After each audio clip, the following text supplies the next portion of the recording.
할렐루야. 성령 충만하고 행복합시다. 세월이 흐르면 모든 것이 다 변하지 않습니까? 하지만 아무리 긴 시간이 지나도 사람들의 마음에 감동을 주는 것들이 있습니다. 이런 것들을 소위 고전 이렇게 이야기합니다. 그래서 세월이 흐를수록 그 가치를 인정받는 것들을 고전이라고 부릅니다. 근데 고전 가운데 이런 이야기가 있습니다. 한 왕과 소년의 이야기입니다. 용모가 반듯하고 아름다워서 왕의 사랑을 받는 소년이 있었습니다. 그러다 보니 소년과 왕은 허물없이 지내는 사이가 되었습니다.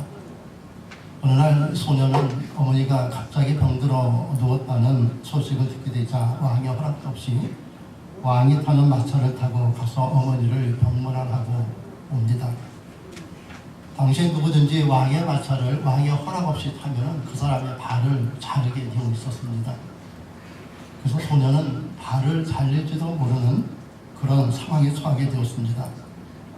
그러나 왕은 소년에게 어머니의 병환이 걱정이 되어서 발을 달리는 별까지도 있고 왕의 마차를 타고 달려갔구나 라고 하면서 소년의 효심을 오히려 칭찬해 주었답니다. 그 어느 날 소년은 왕하고 과수원에서 놀다가 자기가 먹던 복숭아가 하도 맛이 있길래 먹다 남은 복숭아를 왕에게 주었답니다. 전하, 이 복숭아 맛이 아주 기가 막힙니다. 이것 좀 드셔보세요 하면서 이자국에 난 복숭아를 왕에게 건네주었습니다. 그러나 왕은 워낙 소년을 귀엽게 여기며 사랑했던지라 그 복숭아를 받아서 맛있게 먹었답니다. 그리고 이렇게 말했습니다. 어허, 자기가 먹는 맛도 있고 내게 주다니 짐에 대한 애정이 지극하구나 하고 이렇게 칭찬을 했답니다. 왕과 소년은 이렇게 서로 허물없이 지내는 사이가 되었고 가깝게 지냈습니다. 하지만 어느덧 세월이 흘러서 소년이 어른이 되고 나이가 들자 용모가 예전 같지가 않았습니다. 그저 왕의 총에도 시들해졌습니다. 그럼에도 불구하고 소년은 이전과 같이 소년 때와 같이 똑같이 행동을 했습니다. 허락 없이 왕의 마차를 마음대로 타고 다녔고 자기가 먹다 남은 복숭아를 왕에게 주기도 했습니다. 그러자 왕은 화가 났습니다. 내 이놈이 감히 나를 속이고 내 수레를 탔고 자기가 먹다 남은 복숭아를 내게 먹으라고 주었겠다. 이놈 참으로 고약한 놈이로구나. 한비자라는 고전에 나오는 이야기입니다. 이 얘기는 아무리 칭찬을 받던 일이라도 상대방의 마음이 바뀌면 죄가 될 수 있음을 보여주는 그런 예화입니다. 상대방의 의중과 감정, 상황을 잘 파악해서 행동하는 것이 중요하다라는 깨우침을 주는 내용입니다. 여러분 혹시 지난주 설교를 기억하십니까? 교회는 비판하는 것이 아니라 무엇하는 것이라고 했습니까? 칭찬하는 것이라고 했습니다. 하지만 칭찬도 상대방의 의중과 감정과 상황을 잘 파악해서 해야 합니다. 그렇지 않으면 오히려 칭찬이 상대방의 마음을 불편할 때가 있습니다. 속상한 일이 있어서 마음이 편치 않은데 칭찬하라고 해서 아유 좋은 일이 있었나 봐요. 표정이 아주 밝으시네요 하고 칭찬한다면 이건 아니지 않습니까? 오히려 무슨 일이 있으셨습니까? 힘내세요. 잘 될 겁니다. 그동안 잘 해오셨잖아요. 이번에도 잘할 수 있을 겁니다. 기도하겠습니다. 힘내세요. 이렇게 칭찬하는 거 아니겠습니까? 그래서 앞에 왕과 소년의 얘기에서 비롯된 고사성어 중에 여도죄라는 게 있습니다.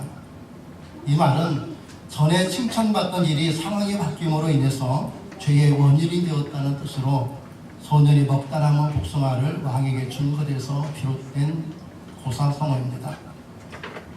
학교나 직장에서 똑같은 일을 했는데도 어떤 때는 부모님, 선생님 그리고 직장 상사로부터 칭찬을 듣지만 어떤 때는 야단을 맞을 때도 있습니다. 이런 것을 여도죄라고 부릅니다. 그러니 상대방의 마음과 의중을 잘 파악하고 대해야 한다는 것입니다. 여도죄. 우린 살다 보면 이런 일들을 경험할 때가 있습니다. 그래서 평소에 아무렇지도 않았던 일들이 어느 날 부담이 되고 짜증이 날 때가 있습니다. 평소에 아무렇지도 않게 그냥 듣고 넘겨버렸던 말들이 어느 날 신경을 건드리고 기분을 상하게 할 때가 있다는 겁니다. 그러다 보니 이제까지는 평소에는 서로 허물이 없는 사랑하는 마음으로 하는 말이나 행동이었는데 어느 날 그 말과 행동이 내게 감정이 상하게 되고 또 화가 나게 할 때도 있다는 겁니다. 이제까지는 아무렇지도 않았던 일이라고 해서 늘 그런 것만은 아니라는 것입니다. 그래서 서로 잘 알고 가까운 사이라고 해서 허물 없이 지내는 사이라고 해서 서로 함부로 대하면 안 된다라는 것입니다. 이런 관계는 언젠가는 반드시 여도죄를 불러오게 되고 서로 마음이 크게 상할 때가 있기 때문입니다. 그래서 오히려 허물이 없는 가까운 사이일수록 더욱 귀히 여기고 존중해주는 성숙함이 필요합니다. 여도죄가 될 여지를 서로 남겨서는 안 된다는 겁니다. 여도죄는 서로를 존중히 여기지 않으면 언젠가는 서로 범할 수밖에 없는 그런 것입니다.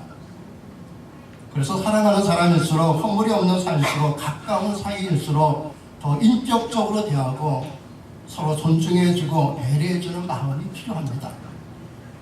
이렇게 평소에 잘 아는 사이이기에 더 서로를 존중하고 서로 귀한 마음으로 대한다면 더 좋은 관계가 풍성해지지 않습니까? 이렇게 사는 게 여러분 예수 믿는 사람입니다. 이렇게 사는 게 건강한 믿음을 가진 사람입니다. 건강한 믿음을 가진 사람은요 언제나 상대방을 귀하게 여깁니다. 그래서 건강한 믿음을 가진 사람은 그 누구도 함부로 대하지는 않습니다. 나이가 어린 아이라고 나이가 어리다고 별 볼 일 없이 보인다고 함부로 대하지 않는다는 겁니다. 건강한 믿음을 가진 사람은요 오히려 어린아이들을 귀하게 여깁니다. 나이 어린 사람들을 소중하게 대합니다. 인격적으로 대합니다. 그래서 건강한 믿음은요 어린아이들에겐 어린아이가 되고 학생들에겐 학생이 되어줍니다. 청년들에게는 청년이 되고 어른들에게는 어른이 되고 노인들에게는 노인이 됩니다. 무슨 말씀이냐면 건강한 믿음은 내 입장에서 생각하고 행동하는 게 아니라 언제나 상대방의 입장에서 생각하고 행동한다는 겁니다. 내 입장에서가 아니라 상대방의 입장에서 생각하고 행동하는 사람이 건강한 믿음을 가진 사람입니다. 그래서 건강한 믿음을 가진 사람은요 아픈 사람에게는 아픈 사람이 됩니다. 기쁜 사람에게는 기쁜 사람이 되고 가난한 사람들에게는 가난한 사람이 되고 슬픈 사람에게는 슬픈 사람이 됩니다. 이렇게 상대방의 입장이 되어서 그들의 아픔과 슬픔을 함께하는 사람이 건강한 믿음을 가진 사람입니다. 예수님이 우리에게 보여주신 믿음은 바로 이런 믿음입니다. 예수님은 가장 건강한 믿음을 가지신 분이십니다. 그래서 예수님은 어린아이들에겐 어린아이들처럼 대하셨습니다. 마태복음 19장 13절과 15절에 보면 이런 말씀이 있습니다. 때에 사람들이 예수의 안수하고 기도하여 주심을 바라고 어린아이들을 데리고 오매 제자들이 꾸짖거늘 예수께서 가사대 어린아이들을 용납하고 내게 오는 것을 금하지 말라. 천국은 이런 자의 것이니라. 아멘. 부모들이 아이들에게 예수님이 안수하여 주시기를 바라고 예수님이 축복해 주시기를 바라고 예수님께 데리고 왔습니다. 근데 제자들이 꾸짖습니다. 이때 예수님이 이렇게 말씀하셨습니다. 어린 아이들을 용납하고 내게 오는 것을 금하지 말라. 천국은 이런 자의 것이니라. 예수님은 어린아이들에겐 어린아이가 되어서 대해 주셨습니다. 예수님은 상처 입은 사람에게는 똑같이 상처 입은 사람으로 대해 주셨습니다. 아픈 사람에게는 똑같이 아픈 사람이 되어서 그를 만나 주셨습니다. 앞을 못 보는 시각장애인에게는 예수님이 역시 시각장애인이 되어서 그 마음으로 그 사람을 대해 주셨습니다. 말 못하는 언어 장애인에게는 예수님도 말 못하는 사람과 똑같은 마음으로 그를 대해 주셨습니다. 슬퍼하는 사람에게 예수님도 슬퍼하는 사람과 같은 마음으로 대하셨습니다. 이게 예수님께서 우리에게 보여주신 믿음입니다. 여러분 우리도 예수님과 같은 믿음으로 삽시다. 예수님과 같은 믿음으로 사는 게 예수 믿는 사람입니다. 예수 믿는 나가면서 예수님의 마음이 아닌 엉뚱한 믿음을 품고 산다면 그건 예수 믿는 사람이 아니지 않습니까? 여러분, 예수님이 보여주신 믿음은 상대방을 귀하게 여기는 믿음입니다. 우리도 이런 믿음으로 살 수 있기를 바랍니다. 잊지 마세요. 믿음이 건강해질수록 상대방을 더욱 귀하게 여깁니다. 이렇게 상대방을 귀히 여기는 믿음, 이 믿음이 예수님께서 우리에게 보여주신 믿음이고 우리가 살아가야 할 믿음이라는 것입니다. 믿음은 상대방을 정죄하고 함부로 대하는 게 아닙니다. 믿음은 상대방이 나이가 어리다고 깔보는 게 아닙니다. 믿음은 상대방이 나보다 부족하다고 무시하는 거 아닙니다. 믿음은 상대방이 어찌됐든 간에 그 상대방을 귀하게 여기는 겁니다. 이렇게 말입니다. 90이 넘은 권사님이 있었습니다. 그런데 이 권사님은 젊은 집사나 권사 장로들을 볼 때 꼭 존칭을 씁니다. 아무개 집사님, 권사님, 장로님, 성도님 이렇게 불렀습니다. 90살 된 할머니지만 교회에서나 어디서나 이렇게 사람들을 존대해서 불렀습니다. 젊은 사람들이 부담이 된다고 말을 넣으세요 이렇게 했지만 그래도 꼭 존칭을 사용했습니다. 그랬더니 사람들이 더 깍듯이 대하고 모두 다 존경해 주었습니다. 얼마나 멋집니까? 제게도 김 목사님 하고 이렇게 꼭 불렀습니다. 아들인데도 말을 놓지 않았습니다. 여러분, 우리 모든 서로 존경받도록 부름받은 하나님의 자녀들입니다. 지난주 친교 시간에 생일 축하 노래를 부르고 난 후에 우리 박 권사님이 이런 찬양을 했습니다. 오늘도 불렀지만 당신은 사랑받기 위해 태어난 사람. 아멘입니까? 아멘. 그렇습니다. 우리는 사랑받기 위해서 태어난 사람들입니다. 그래서 우리는 부족해도 나이가 어려 보여도 가진 것이 없고 연약해 보여도 서로 사랑하는 마음으로 존중해 주어야 합니다. 왜? 사랑받기 위해서 태어났기 때문에. 나만 사랑받기 위해서 태어난 건 아니지 않습니까? 내가 사랑받기를 원하듯이 모든 사람들도 다 사랑받기를 원합니다. 그래서 우리는 사랑받기 위해서 태어난 사람입니다. 우리는 이렇게 인격적으로 신앙적으로 서로 존경하며 귀히 여기며 살라고 부름받은 하나님의 자녀들입니다. 왜냐하면 우리는 하나님께 소중한 자들이기 때문입니다. 생각해 보세요. 우리가 얼마나 소중하면 하나님께서 하나밖에 없는 자기 아들을 나를 위해서 우리를 위해서 내어주셨겠습니까? 하나님이 우리를 이렇게 사랑하시니 우리가 얼마나 소중한 사람들입니까? 천하를 죽어도 바꿀 수 없는 영원한 생명을 주셨으니 우리가 얼마나 소중한 존재들입니까? 우리는 하나님께 매우 소중한 자들입니다. 하나님의 한시도 눈을 뗄 수 없이 소중한 자들입니다. 그리고 성경은 시편 121편에 이렇게 기록합니다. 내가 산을 향하여 눈을 들리라 나의 도움이 어디서 있고 나의 도움이 천지를 지으신 여호와였습니다. 여호와께서 너를 슬쩍지 않게 하시며 너를 지키시는 자가 졸지 아니하시리로다. 이스라엘을 지키시는 자는 졸지도 아니하고 주무시도 아니하시리로다. 여호와는 너를 지키시는 자라. 여호와께서 내 우편에서 내 그들이 되시나니 낮에 해가 너를 삼지 아니하며 밤에 달도 너를 해치 아니하리로다. 여호와께서 너를 지켜 모든 환난을 면케 하시고 내 출입을 지키시리로다. 여호와께서 너의 출입을 지금부터 영원까지 지키시리로다. 아멘. 하나님은 우리를 지키시기 위해서 졸지도 않고 주무시지도 않으십니다. 하나님이 이렇게 졸지도 않고 주무시지도 않고 지키는 자들이 바로 우리들입니다. 우리 낮에 해도 밤에 달도 성치 못하도록 하나님께서 이렇게 지켜주시고 계십니다. 우리의 집을 지금부터 영원까지 지켜주십니다. 왜 그렇습니까? 우리는 하나님께 소중한 자들이기 때문입니다. 우리는 이렇게 소중한 자들입니다. 하나님이 한시도 눈을 떼지 않고 지키시는 소중한 자들입니다. 그러므로 우리 모두 소중히 대할 수 있기를 바랍니다. 귀히 여기며 삽시다. 우리가 주 안에서 서로 귀히 여겨야 세상에서도 귀히 여김을 받지 않습니까? 우리가 주 안에서 서로 소중히 여겨야 세상에서도 소중히 여김을 받지 않습니까? 이렇게 주 안에서 서로 소중히 여기며 사는 게 이게 예수 믿는 사람입니다. 이렇게 사는 게 믿음으로 사는 거예요. 그렇다면 이제 대답해 보세요.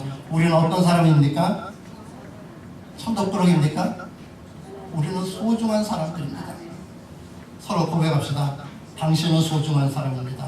당신은 소중한 사람입니다. 우리 한 번 더 고백합시다. 우리는 하나님께 소중합니다. 우리는 하나님께 소중합니다.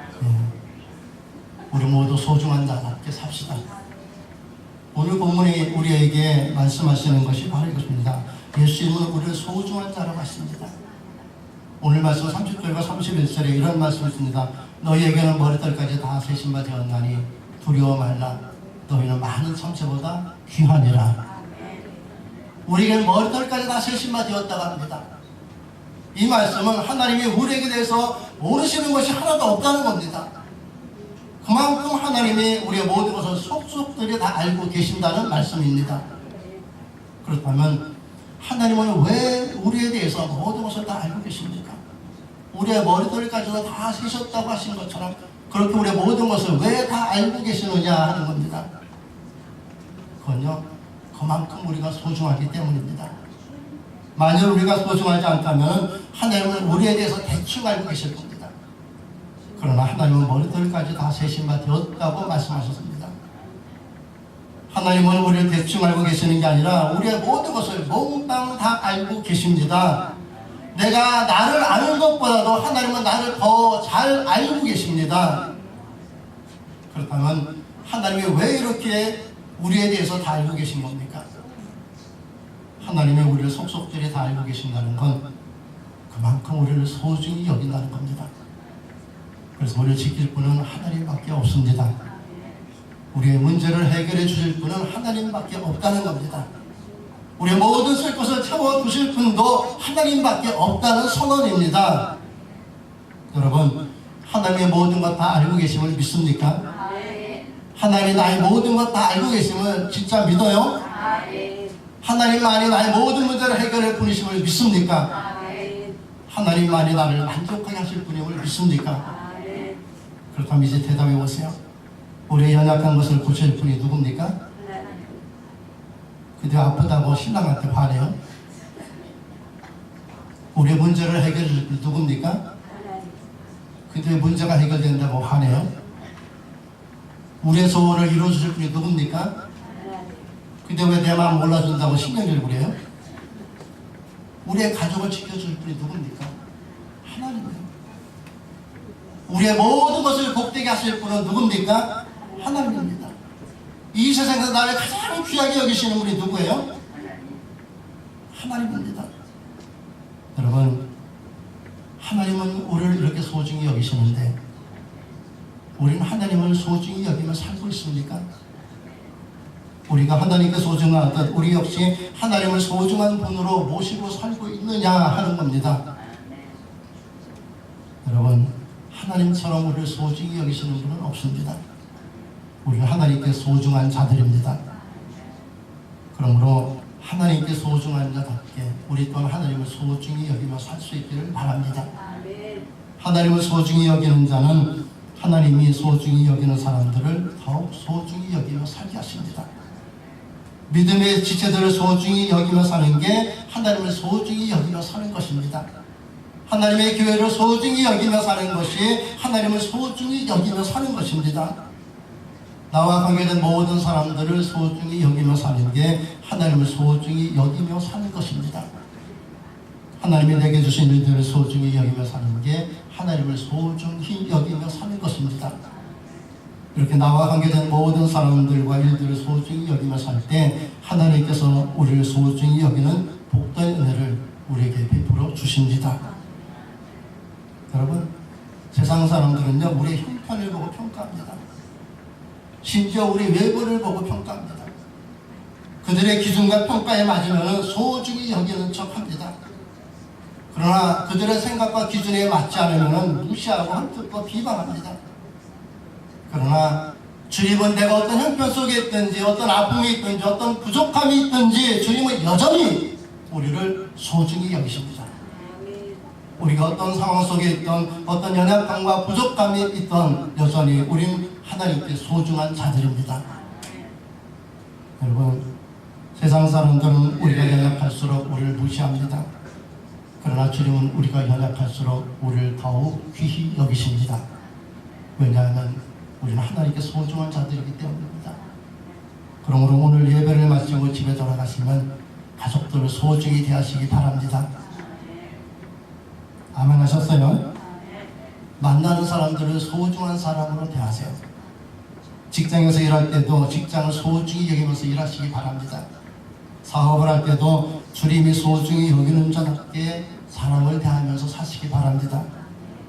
내가 하나님께 소중한 자이듯 하나님은 다른 사람들도 소중히 여기며 살기를 원하십니다. 하나님은 이 세상에서 너만 가장 소중하다라고 말씀하지 않으십니다. 하나님 앞에는 누구나 다 소중한 자들입니다.